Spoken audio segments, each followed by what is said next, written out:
축하드립니다. 이제 말씀을 살펴보기를 원하는데요. 오늘 은혜 받으실 말씀은 역대상 4장 9에서 10절입니다. 역대상 4장 9에서 10절을 다 함께 한 목소리로 봉독하겠습니다. 야베스는 그의 형제보다 귀중한 자라. 그의 어머니가 이름하여 이르되 야베스라 하였으니 이는 내가 수고로이 낳았다 함이었더라. 야베스가 이스라엘 하나님께 아뢰어 이르되 주께서 내게 복을 주시려거든 나의 지역을 넓히시고 주의 손으로 나를 도우사 나로 환난을 벗어나 내게 근심이 없게 하옵소서 하였더니 하나님이 그가 구하는 것을 허락하셨더라. 아멘. 할렐루야. 오늘 말씀의 제목은 이 땅에서 그리스도인으로 설 수 있을까입니다. 믿음의 선포를 하겠습니다. 믿음은 긍정적입니다. 믿음은 창조적입니다. 믿음은 소망적입니다. 나는 믿음의 사람입니다. 나는 주 안에서 행복합니다. 아멘. 제가 2부 예배에 원래는 그 학생부 설교를 하러 가서 2부 예배 우리 성도님들 얼굴을 이렇게 제대로 보는 건 처음인 것 같은데 제가 느끼기엔 새로운 얼굴도 많이 보이는 것 같습니다. 아마 제가 같은 시간에 다른 곳에서 예배를 드려서 그런 것 같습니다. 더 반가운 마음이 큰 것 같습니다. 오늘 말씀의 제목, 이 땅에서 그리스도인으로서 설 수 있을까인데요. 참 멋진 제목 아닐까요? 제가 왜 이렇게 말씀드리냐면 제가 지은 제목이 아니기 때문입니다. 제가 좋아하는 디트리 보네퍼라는 그 신학자, 그 목사님의 설교집을 모은 책이 있는데 그 책 제목이 바로 이 제목과 동일합니다. 그래서 제가 빌려서 만들었습니다. 오늘 말씀처럼, 그리고 오늘 말씀의 제목처럼 우리가 이 땅에서 어떤 모습으로 살아야 참된 그리스도인으로 불릴 수 있을지, 그리스도인은 어떠한 모습의 기도를 해야 하는지 함께 나눠보는 그러한 시간이 되길 소망합니다. 오늘 말씀 다들 알고 계신 말씀이죠. 너무나도 많이 들어본 그런 말씀이죠. 특히 찬양으로 우리는 잘 알고 있는데 우리 함께 한 소절만 불러보겠습니다. 시작.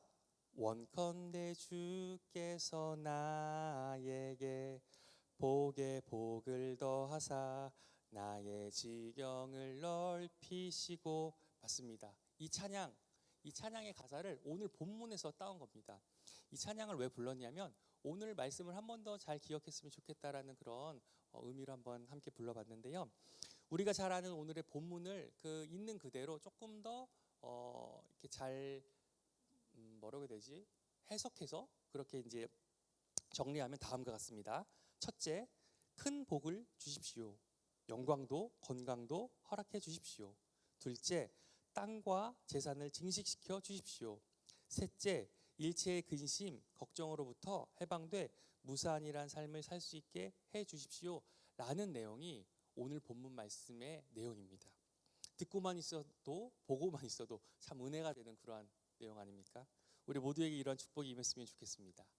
저는 오늘 이 본문을 개인적 차원의 기도와 공동체적 차원의 기도 두 가지로 나눠서 함께 살펴보기를 원하는데요. 참고로 개인적 차원의 기도보다는 공동체적 차원의 기도에 대해서 조금 더 비중이 크다는 것을 미리 말씀드립니다. 첫 번째입니다. 개인적 차원으로서 야베스의 기도입니다. 야베스처럼 우리는 하나님 앞에 간구할 수 있습니다. 그리고 야베스가 응답받은 것처럼 우리도 그렇게 응답받을 수 있습니다. 하나님은 우리 삶을 도와주시고 인도해 주십니다. 우리에게 관심이 참으로 많으신 분이십니다. 우리가 잘 되기를 바라시는 분이십니다. 그래서 우리는 야베스처럼 기도하고 또 그렇게 응답받을 수 있다라는 것입니다. 그런데 중요한 것이 하나 있는데 모든 기도가 이런 야베스의 기도와 같지는 않다라는 것입니다. 기도라는 전체 중에 야베스의 기도는 일부분이다라는 것입니다. 그리고 이렇게 야베스처럼 우리가 드라마틱하게 그런 기도 응답을 받지 못할 때도 있습니다. 만약에 우리가 기도한 대로 100% 기도가 응답된다라고 한다면 어떨까요? 좋지 않을까요? 네. 근데 좋지 않기 때문에 제가 이런 말씀을 드리는데 아마 이 세상은 혼란스럽게 될 것입니다. 짐 캐리가 예전에 그 주연을 맡은 그 영화가 있습니다. 브루스 올마이트라는 영화가 있는데 거기서 신으로 등장하는 모건 프리먼과의 만남을 통해 짐 캐리는 신의 능력을 얻고 신의 업무를 합니다. 이제 대신 신의 업무를 이제 진행하는 짐 캐리는 사람들의 기도 응답을 이제 이메일이나 뭐 이런 서면으로 받습니다. 기도를. 근데 일은 많지만 힘은 들지만 다른 사람의 기도 응답을 한다는 것 자체가 짐 캐리에 있어서는 기쁨이 됐고 뭔가 만족감이 되었습니다. 그런데 일이 너무 많은 거예요. 그래서 짐 캐리가 어떻게 하냐면 예스 할 거는 예스하고 노 할 건 노 해야 되는데 다 예스를 합니다. 다시 말해서 모든 사람의 기도 응답을 그 소원을 들어줍니다. 그렇게 무분별하게 사람들의 소원을 들어주다 보니 이 세상은 혼란스럽게 됩니다. 사람이 살기 어려운 곳으로 변하게 됩니다. 모든 사람의 기도가 응답되면 모든 사람이 행복한 건 아닙니까? 라고 제가 처음에 말씀드렸죠. 근데 그렇지 않다라는 게 이 사진에 나옵니다. 이게 하나 그 영상을 캡처한 건데 우리가 기대했던 것과는 반대로 어떠한 사람은 악기를 불면서 기뻐합니다. 막 노래도 부릅니다. 그런데 앞에 있는 차는 뒤집어지고 전복되어 있고 뒤에 있는 차는 또 불에 탑니다. 세상은 뒤틀리고 혼란스럽게 되며 살 수 없는 곳으로 바뀌었다라는 것입니다. 조금 더 쉽게 말하면 이것은 그 영화 내용은 아닌데 이런 것입니다. 우리가 복권에 당첨됐다고 가정해 봅시다. 기도 응답을 통해서 다 1등이 됐어요. 그럼 복권을 얼마 받을 수 있을까요? 원래는 10억을 받아야 됩니다. 100억을 받아야 됩니다. 1000억을 받아야 됩니다. 근데 모든 인구가 복권 1등 당첨됐다면 우리는 아마 100원밖에 받지 못할 것입니다. 모두가 축구 경기에 이기도록 기도를 합니다. 그러면 누가 이길 수 있을까요? 한국은 한국대로 기도를 하고요. 일본은 일본대로 기도합니다. 승자가 없습니다. 모두가 시험 100점 맞게 기도를 합니다. 모두가 시험에 100점을 맞습니다. 그러니까 대학에 들어갈 수가 없죠. 형평성이 어긋나죠. 회사에 들어가기도 어렵습니다. 모두가 100점 맞고 모두가 훌륭한데 어떻게 그것을 판별할 수 있습니까? 하나님께서 우리 기도를 다 들어주시지 않는 것에는 다양한 이유가 있을 수 있습니다. 그런데 여기에 가장 큰 이유는 하나님의 뜻입니다. 하나님의 계획입니다. 하나님의 주권에 있습니다. 그 다음으로 우리의 믿음, 그것도 결부시킬 수 있죠. 그리고 앞서 말씀드렸던 정욕적으로 구하는 것인지 그렇지 않은지 여부도 기도 응답과 관련이 있을 것입니다. 다시 오늘 말씀으로 돌아가겠습니다.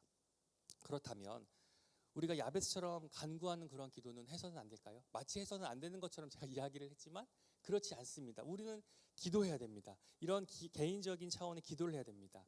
우리는 우리가 할 수 없는 일들, 우리의 고통, 우리의 장애를 놓고 하나님 앞에 내려놓고 맡기고 기도해야 됩니다.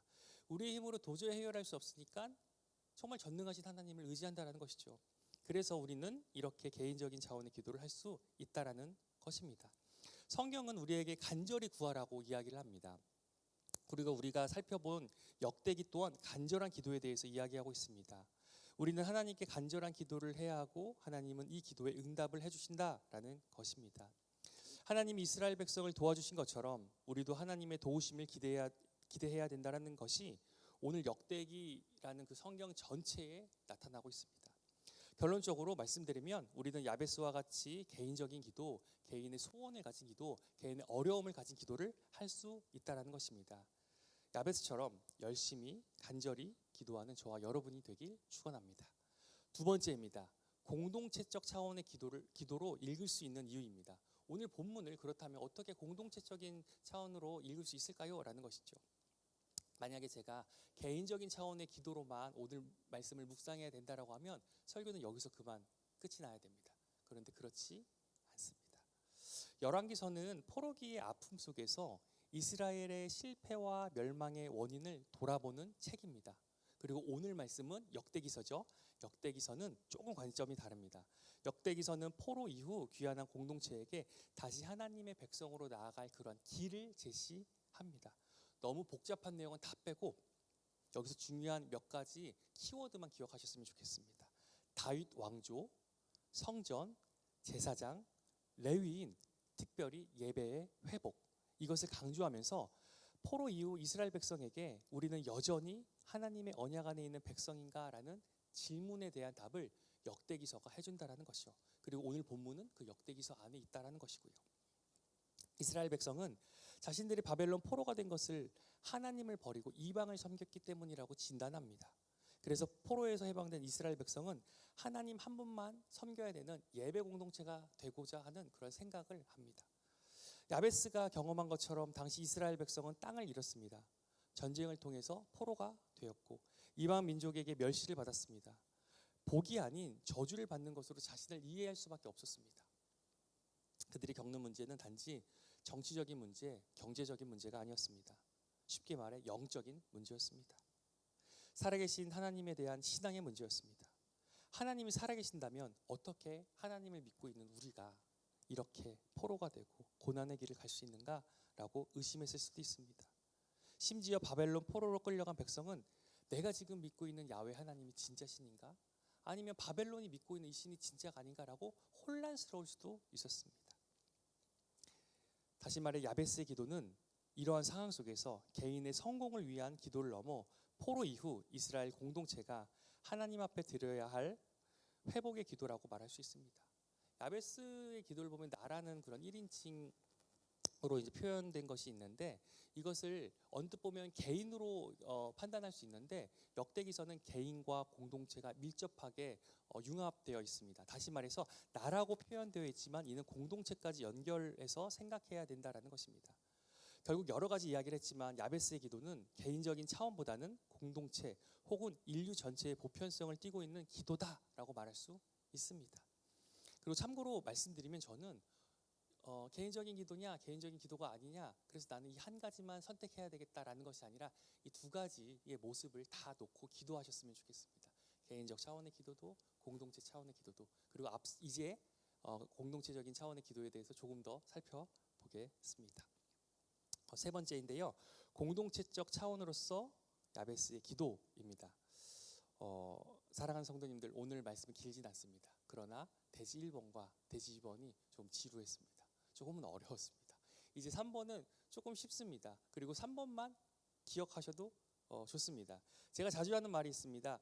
잊어버리셔도 좋습니다라는 이야기를 제가 자주 하는데 잊어버리셔도 좋습니다. 지금까지도 여러분 3번만 기억하면 되기 때문입니다. 그렇다고 정말로 기억나는 것을 잊으라는 말씀은 아니고 그만큼 세 번째 지금 앞으로 살펴볼 공동체적 차원의 야베스의 기도가 중요하다라는 것을 말씀드리려고 합니다. 공동체적 차원에서 야베스의 기도를 해석하면 다음과 같습니다.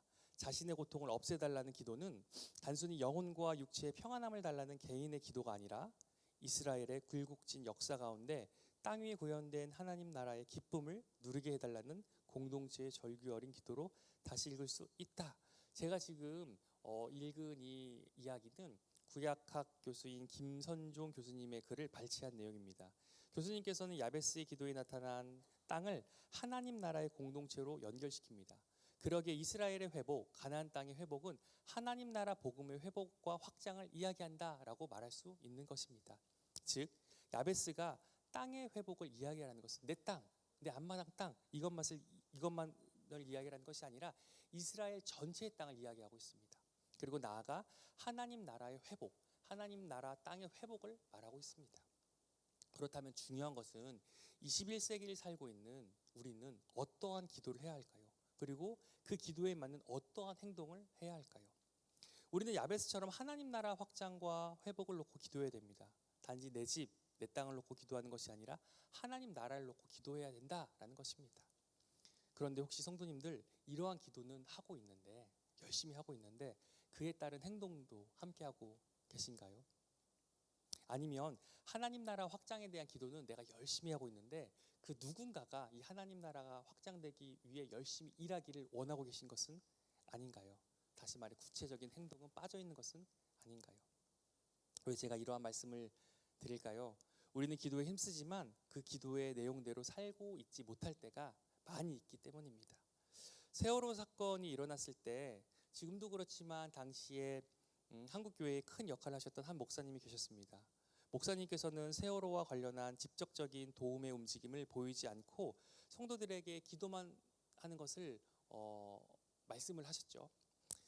그래서 교단을 막론하고 이 모습을 본 여러 사람들이 이 목사님을 질타를 했습니다.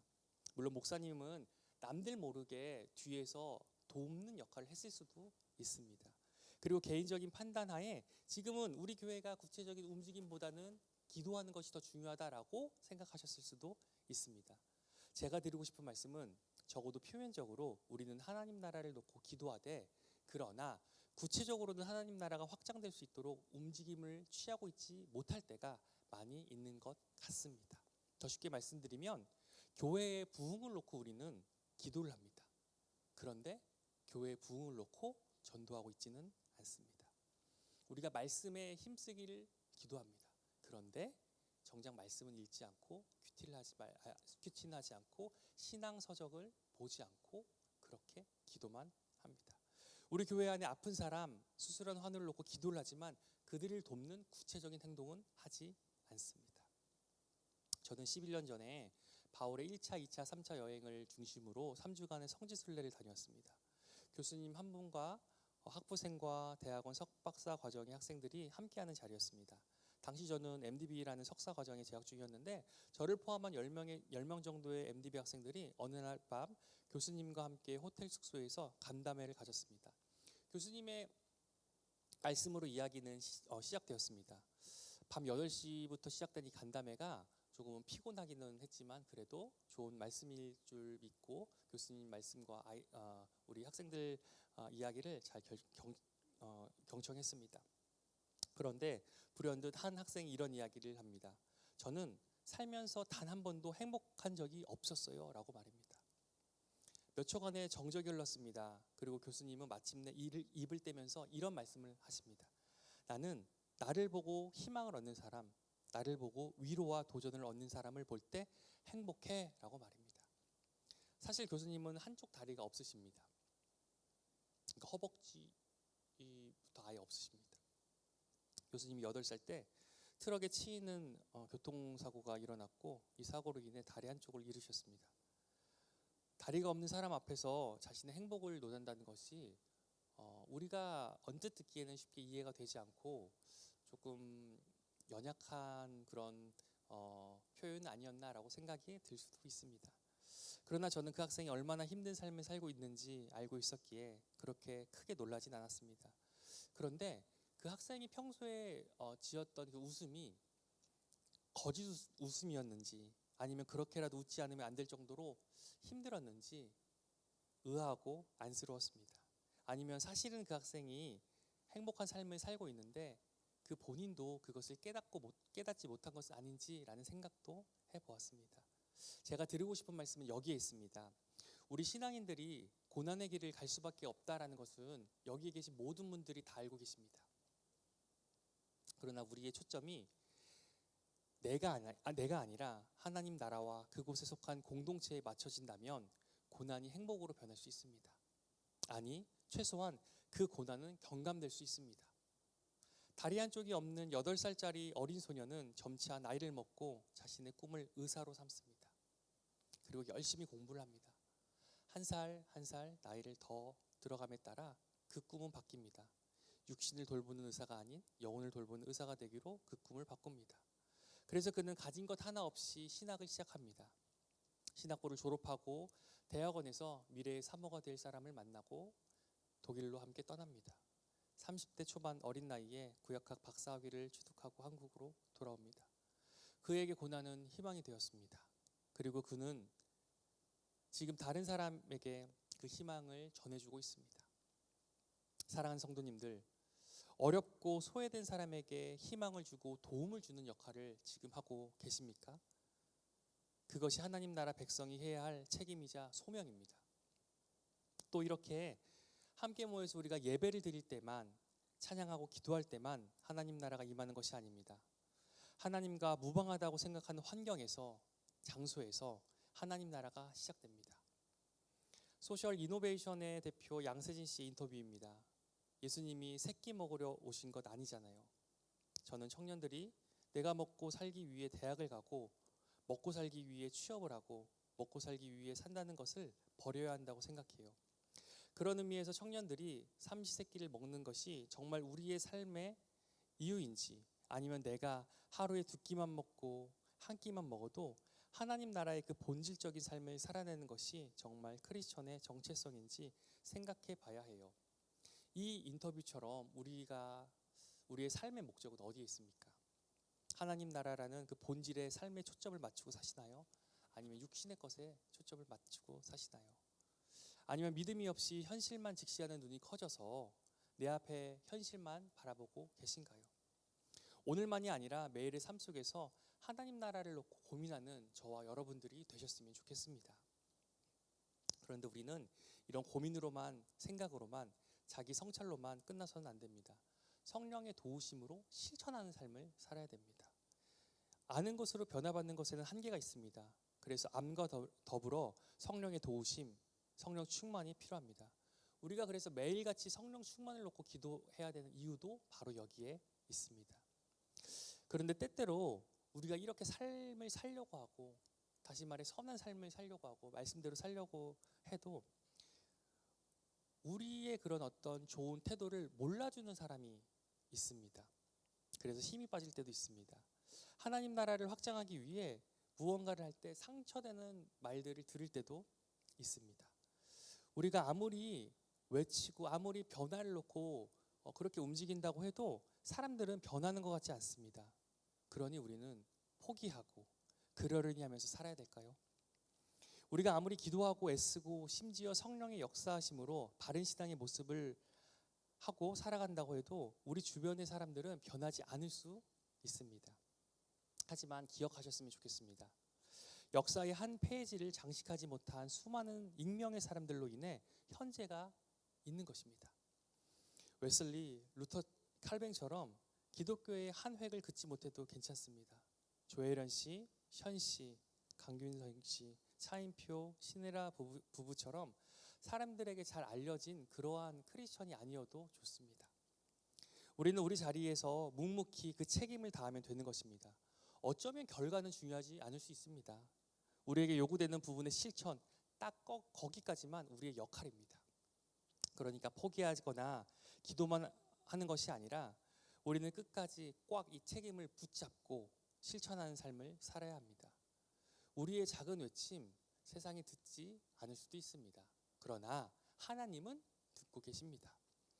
우리는 하나님 나라의 백성의 책임을 다하는 것이고 그것에 대한 결과는 하나님께 맡기는 것입니다. 그러기 위해서 우리는 머리로만 이것을 아는 것이 아니라 성령께서 주시는 힘으로 행동하고 그렇게 행동할 때 수반되는 여러 가지 어려움 또한 있을 수 있습니다. 그것까지도 성령의 능력으로 이겨내야 됩니다. 말씀을 정리하겠습니다. 우리는 하나님 나라 백성으로서 어떤 영향력 있는 사람이 될 수 있을지 고민해야 합니다. 여기서의 영향력이란 대단한 능력이나 힘을 이야기하지 않습니다. 찬양팀 나와주세요. 내가 가진 것 없어도 한 끼 굶으며 어려운 이웃을 도와주는 사랑, 아무도 몰라주는 것 같지만 하나님이 보신다는 코람데오의 삶, 한쪽 다리는 없지만 나를 통해 다른 사람이 꿈과 희망을 얻고 도전받기를 원하는 마음, 잃어버린 영적인 땅이 회복되길 바라는 마음과 믿음, 내가 아닌 타인을 향한 이타적인 마음, 하나님의 통치가 이 땅에 임하길 바라는 마음과 그것을 향한 책임 있는 실천, 이런 것이 이 땅에서 그리스도인으로서 설 수 있을까라는 질문에 대한 답이 될 것 같습니다. 이 시간 가사를 생각하며 주님 다시 오실 때까지를 함께 찬양하겠습니다.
사랑의 하나님, 진심으로 감사드립니다. 우리를 구원해 주셔서 감사드립니다. 주의 백성으로 불러 모아 주셔서 감사드립니다. 우리가 이 땅에서 어떻게 살아야 될지 고민할 수 있도록 인도해 주심에 감사를 드립니다. 아버지, 우리가 오늘 들은 말씀 딱 한 가지라도 마음에 품고 세상에 나 실천할 수 있도록 허락하여 주시옵소서. 아버지, 특별히 기도할 것이 있습니다. 마음에 상처가 있고 우리의 힘과 능력으로 해결할 수 없는 문제를 가지고 계신 성도님들이 계십니다. 이 시간 주님께서 피 묻은 손으로 안수하여 주셔서 모든 질병으로부터 문제로부터 자유함을 얻을 수 있도록 허락하여 주시옵소서. 아멘. 우리의 힘과 능력으로 할 수 없는 것들, 우리가 기도하는 이유는 주님을 의지하기 때문입니다. 우리를 바라보고 우리의 힘을, 우리의 능력을 바라보는 것이 아니라 주님 바라보고 주님을 의지하기 때문에 기도합니다. 우리가 주님 앞에 겸손할 수 있도록 허락하여 주시고 무릎 꿇고 기도하는 삶을 살 수 있도록 인도하여 주시옵소서. 아멘. 오늘 주일입니다. 주님의 날답게 주님을 생각하는 귀한 주일이 될 수 있도록 허락하여 주시옵소서. 셀 모임 속에서 주님 역사하여 주시고 화합을 더하여 주시고 사랑을 더하여 주시고 그 공동체 모임을 통하여서 주님을 영화롭게 할 수 있도록 허락하여 주시옵소서. 모든 일정까지 주님께 맡깁니다. 이 모든 말씀 예수님 이름으로 기도드립니다. 아멘. 이 시간 축도로 예배 마치겠습니다. 이제는 우리 주 예수 그리스도의 은혜와 하나님의 크신 사랑과 성령의 교통하심이 이 땅에서 그리스도인으로 살아가기를 갈망하며 주 앞에 모인 모든 성도님들을 위해 지금부터 영원까지 함께할지어다.